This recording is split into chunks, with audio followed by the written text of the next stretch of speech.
Welcome to exam सहपाठी। आज के इस वीडियो में हम लोग सामान्य विज्ञान के कुछ महत्वपूर्ण प्रश्नों को लेके आए हैं जो कि हमारे प्रीवियस ईयर के क्वेश्चंस हैं। ठीक है, तो इसकी प्रैक्टिस सेट करेंगे। आपके 20 क्वेश्चंस की ये सीरीज होगी। ओके। पीयूष ग्रंथि पाई जाती है कहाँ पे? मस्तिष्क के नीचे, मस्तिष्क के ऊपर, मस्तिष्क के अंदर या फिर मस्तिष्क के निकट, कहीं भी नहीं। ठीक है, तो ये जो आपकी पीयूष ग्रंथि होती है इसको बोलते हैं मास्टर ग्रंथि और ये पाई जाती है मस्तिष्क के नीचे। ठीक है ना, मस्तिष्क के नीचे ये आपकी पीयूष ग्रंथि पाई जाती है। याद रखिएगा, इसे क्या कहते हैं? इसे मास्टर ग्रंथि भी कहा जाता है। ये भी आपसे पूछा जाता है और इसका आकार पूछ लिया जाता है कि इसका आकार किस तरह से होता है, तो इसका आकार मटर के दाने के समान होता है। ओके, अगला क्वेश्चन देखते हैं। हेपेटाइटिस बी किस अंग को प्रभावित करता है? तो हेपेटाइटिस जो है ये किस अंग को प्रभावित करता है? हेपेटाइटिस किसकी वजह से होता है? तो ये होता है आपका वायरस के कारण। ठीक है, वायरस के कारण ये रोग होता है आपका हेपेटाइटिस और ये आपको प्रभावित करता है आपके यकृत को। तो हेपेटाइटिस किसको प्रभावित करता है? तो हेपेटाइटिस प्रभावित करता है आपके यकृत को, यानी कि लीवर को। यकृत यानी कि आपका लीवर होता है। और ये आप याद रखना, ये भी क्वेश्चन पूछा जाता है कि हेपेटाइटिस बी आपका किसकी वजह से होता है? तो ये एक वायरस जनित रोग है और हेपेटाइटिस के विषाणु 6 प्रकार के होते हैं, A B C D E और जी। ओके, क्वेश्चन नंबर 3 है हमारा। किसी वस्तु का भार न्यूनतम होगा, तो वस्तु का भार न्यूनतम कहाँ पर होगा ये आपसे पूछा जा रहा है। उत्तरी ध्रुव पर, दक्षिणी ध्रुव पर, विषुवत रेखा पर या फिर पृथ्वी के केंद्र पर। तो वस्तु का भार न्यूनतम कहाँ होगा? तो वो होगा आपके पृथ्वी के केंद्र पर, क्योंकि आपका पृथ्वी के केंद्र पर जो है आपके जी का मान कितना होता है? वो होता है 0। और आपका भार का फार्मूला क्या होता है? W = mg। जब जी अगर आपका 0 हो गया तो क्या हो गया? ये अभी आपका भार क्या हो जाएगा? 0 हो जाएगा। तो पृथ्वी के केंद्र पर जो है जी 0 होने की वजह से आपका वस्तु का भार भी 0 ही होगा। ओके, तो ये आप याद रखना कि एक बात और इसमें ध्यान देना कि पृथ्वी के तल से जब आप ऊपर की ओर जाओगे या फिर नीचे की ओर आओगे, ठीक है ना, तो गुरुत्व का मान यानी कि जी का मान क्या होता है? ये आपका घटता है। ठीक, पृथ्वी तल अगर ये है, इसके ऊपर जाओगे तब भी घटेगा, नीचे जाओगे तब भी घटेगा, लेकिन जब पृथ्वी के केंद्र में आ जाओगे तो वहां पे इसका नाम मान जो है जी का मान 0 हो जाता है।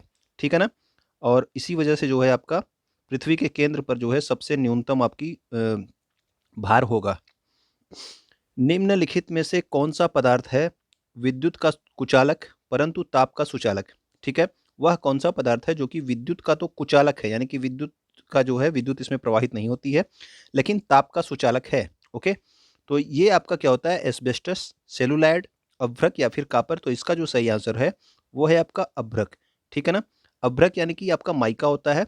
इसको जो है इसका क्या बनाया जाता है? विद्युत के तार का जो कवर होता है, विद्युत के तार का जो ऊपर का जो कवर होता है वो बनाया जाता है आपके अभ्रक से। ठीक है ना, तो ये भी आप याद रखना क्योंकि ये विद्युत का कुचालक होता है। अगला है हमारा, कुचालक मतलब क्या होता है? कि कुचालक वो है जिसमें विद्युत धारा का प्रवाह नहीं होता। ठीक है ना, तो अभ्रक जो है ये विद्युत का कुचालक परंतु ताप का सुचालक है। ये क्वेश्चन जो है कई बार पूछा गया है, ये भी याद रखना आप लोग। अधिकांश कीट किस प्रकार श्वास लेते हैं? तो अधिकांश कीट किससे जो है श्वास लेते हैं? त्वचा के द्वारा, गलफड़े के द्वारा, फेफड़े के द्वारा या फिर ट्रेकिया प्रणाली के द्वारा। तो देखिए, जो कीट होते हैं ये अधिकतर जो श्वास लेते हैं ये ट्रेकिया प्रणाली के द्वारा लेते हैं। ठीक है, ये आप ये लोग याद रखना कि अधिकतर जो कीट होते हैं ये ट्रेकिया प्रणाली के द्वारा श्वास लेते हैं। ठीक है ना, क्वेश्चन नंबर 6 है हमारा। मलेरिया रोग से शरीर का कौन सा अंग प्रभावित होता है? बहुत बार पूछा गया ये क्वेश्चन। आप लोग सीधा इसका आंसर याद रखेंगे क्या? प्लीहा। ठीक है, यानी कि आपका स्प्लीन। तो स्प्लीन जो है ये आपके मलेरिया का जो रोग होता है उसकी वजह से ये आपका प्लीहा जो है ये प्रभावित होता है, क्योंकि यहाँ पे होती है क्या? आरबीसी। ओके, तो आपका आरबीसी यहाँ पे होता है, इस वजह से जो है ये आपका अंग प्रभावित होता है मलेरिया की वजह से। और जो मलेरिया रोग है ये प्लाज्मोडियम नामक एक परजीवी प्रोटोजोआ की जातियों से होता है और इसका जो वाहक है यानी कि किस मच्छर के काटने से होता है? ये आपका मादा एनाफिलीज मच्छर। ओके, तो मादा एनाफिलीज मच्छर है, इसकी वजह से आपका कौन सा रोग होता है? तो ये होता है आपका मलेरिया रोग। क्वेश्चन नंबर 7 है। निम्नलिखित में से किसके प्रवाह के कारण एक इलेक्ट्रोलाइट के द्वारा इलेक्ट्रिक करंट पास करती है? मुक्त इलेक्ट्रॉन के द्वारा, धनात्मक और ऋणात्मक आयन, मुक्त इलेक्ट्रॉन और छिद्र या फिर प्रोटॉन के द्वारा। तो जो इलेक्ट्रोलाइट में जो है इलेक्ट्रिक करंट पास करती है उसके लिए क्या चाहिए? प्लस और माइनस दोनों चाहिए। ठीक है ना, प्लस और माइनस दोनों चाहिए। तो इसमें जो है जो सही आंसर हो जाएगा वो क्या हो जाएगा? धनात्मक और ऋणात्मक आयन। ठीक है ना, इसकी वजह से इलेक्ट्रोलाइट के द्वारा इलेक्ट्रिक करंट पास करती है। ठीक है, इसके अलावा जो है एक पॉइंट और आप लोग याद रखेंगे कि जो करंट का प्रवाह होता है, यानी कि जो धारा का प्रवाह है, वो इलेक्ट्रॉन की गति के विपरीत दिशा में होता है। अगर आपका इलेक्ट्रॉन जो है वो इस दिशा में जा रहा है तो विद्युत धारा किधर बहेगी? विद्युत धारा आपका इस साइड में, यानी कि उसके विपरीत दिशा में बहेगी। ठीक है, ये भी पॉइंट आप याद रखना। क्वेश्चन नंबर 8 है हमारा, रेडियोधर्मिता नापी जाती है, तो रेडियोधर्मिता किसमें नापी जाती है? गीगर मूलर काउंटर में, पोलरीमीटर में, कैलोरीमीटर में या फिर बैरोमीटर में? तो रेडियोधर्मिता जानते हैं किसमें मापी जाती है? ये मापी जाती है आपकी गीगर मूलर काउंटर में। ठीक है ना, तो इसका जो सही आंसर हो गया वो गीगर मूलर काउंटर हो गया। क्वेश्चन नंबर 9 है हमारा, किस तत्व की परमाणु संख्या 31 है? अधिकतर हम लोग क्या करते हैं कि 30 तक जो है परमाणु संख्या को याद कर लेते हैं। ठीक है ना, और इसने जस्ट जो है 31 वाला पूछा है कि किस तत्व की परमाणु संख्या कितनी है? 31। तो 31 आपकी किसकी होती है? तो वो होती है आपकी गैलियम की। ओके, तो गैलियम होता है 13। और ये आपका बोरान क्या होता है? तो बोरान का परमाणु संख्या है 5। एल्यूमिनियम का कितना होता है? 13। और इंडियम का कितना होता है? तो इंडियम का होता है 49। अगर आप लोगों को पता है कि 47 जो है किसका जो है परमाणु क्रमांक होता है, तो आप लोग कमेंट करके बताना। ठीक है, 47 किसका परमाणु क्रमांक होता है? तो ये तो आपने देख लिया। अगला है क्वेश्चन नंबर 10, कौन सा अंग वसा को तोड़कर कोलेस्ट्रॉल बनाता है? आंत, यकृत, फेफड़ा या फिर वृक्क? तो इसमें जो सही है ऑप्शन हो गया वो आपका कौन सा है? कोलेस्ट्रॉल कौन बनाता है वसा को तोड़कर? तो वो बनाता है आपका यकृत यानी कि लीवर। ठीक है ना, तो लीवर यानी कि यकृत जो है ये वसा को तोड़ करके क्या बनाता है, किसमें परिवर्तित कर देता है? तो कोलेस्ट्रॉल में। ओके, और इसके अलावा देखिए इसमें जो है एक पित्त रस का स्राव कहाँ से होता है, ये भी क्वेश्चन पूछा जाता है। तो याद रखना कि पित्त रस का स्राव जो है ये यकृत से होता है। ठीक है ना, और ये किस रंग का होता है? तो हल्के नीले हरे रंग का होता है। तो पित्त रस कहाँ से निकलता है? तो यकृत से निकलता है, पित्ताशय से नहीं निकलता है, यकृत से निकलता है। ओके, अगला है हमारा, यदि m द्रव्यमान का एक प्रोटॉन प्रकाश के वेग से गति कर रहा है तो इसका द्रव्यमान क्या होगा? यानी कि यम द्रव्यमान इसका दिया है। ठीक है ना, m द्रव्यमान दिया है, तो ये एक प्रोटॉन है जो कि प्रकाश के वेग से गति कर रहा है, तो इसका द्रव्यमान पूछा जा रहा है कि अपरिवर्तित रहेगा या फिर अधिक हो जाएगा लेकिन सीमित रहेगा, असीमित हो जाएगा इसका द्रव्यमान, या फिर इसका द्रव्यमान शून्य हो जाएगा। तो द्रव्यमान, आप लोग द्रव्यमान के बारे में एक चीज़ याद रखिए कि जो आपका मास होता है ये कभी नहीं बदलता। ठीक है, किसी भी परिस्थिति में आपका द्रव्यमान नहीं बदलता है। आपका क्या बदलता है? आपका भार बदलता है। ठीक है ना, तो भार जो है बदलता है, द्रव्यमान नहीं बदलता।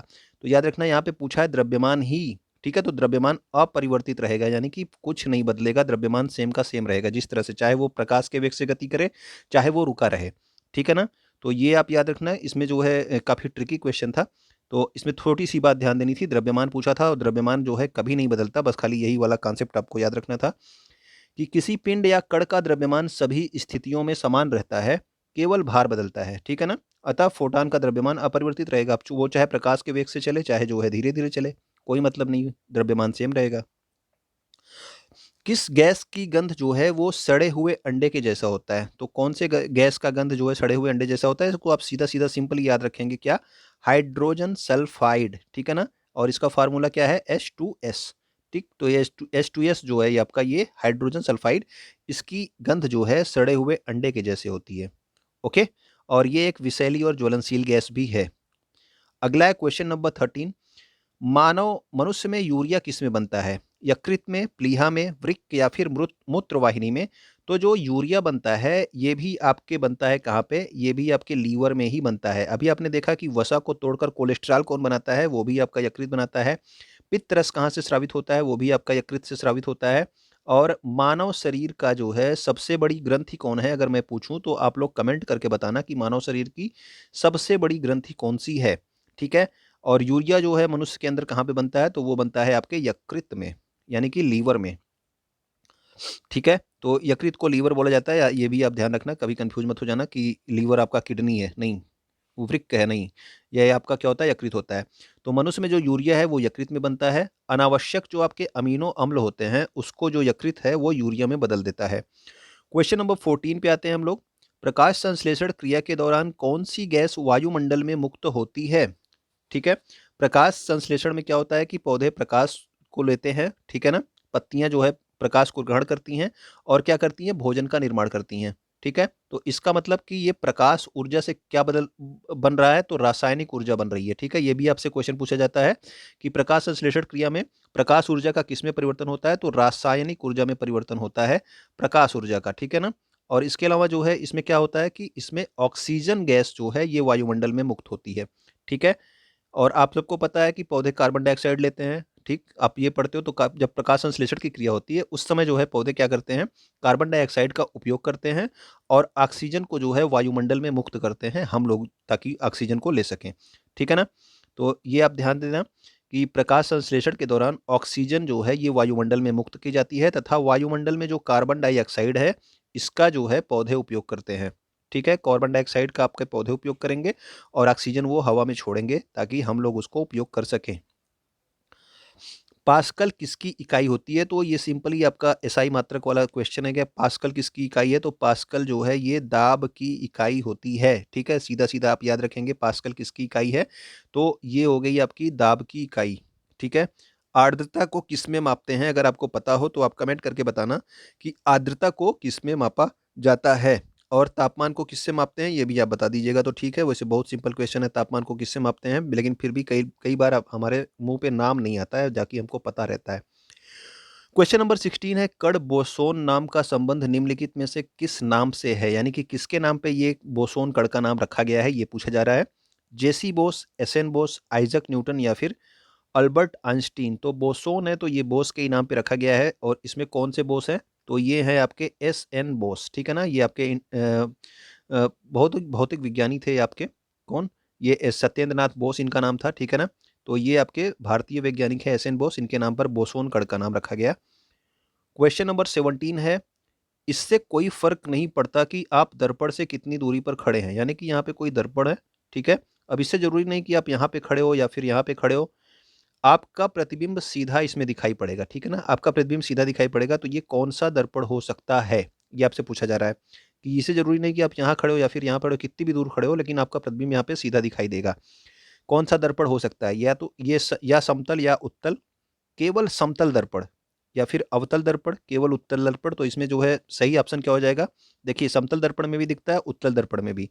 तो ये वाला ऑप्शन किस में है, ये है आपके ऑप्शन नंबर 1 में, या समतल या उत्तल, यानी कि या तो आपके या तो वो दर्पण समतल समतल दर्पण है या फिर उत्तल दर्पण है, तभी आपका जो है प्रतिबिंब उसमें सीधा दिखाई पड़ रहा है। ओके। तो समतल तथा उत्तल दर्पण में प्रतिबिंब सीधा दिखाई पड़ता है, ये आप याद रखेंगे सीधा सीधा कि समतल और उत्तल दर्पण में प्रतिबिंब सीधा दिखाई पड़ता है, दूरी का कोई फर्क इसमें नहीं पड़ता। ओके। क्वेश्चन नंबर 18 पे आते हैं, रेटिना पर नेत्र द्वारा निर्मित प्रतिबिंब होता है। तो ये जो है हमेशा जो है प्रकाशिकी जो होता है ये थोड़ा थोड़ा दर्द देता है। ठीक है, थोड़ा हार्ड होता है, ये समझ में थोड़ा याद कम होता है, इसको समझना पड़ता है एकदम ध्यान लगा के।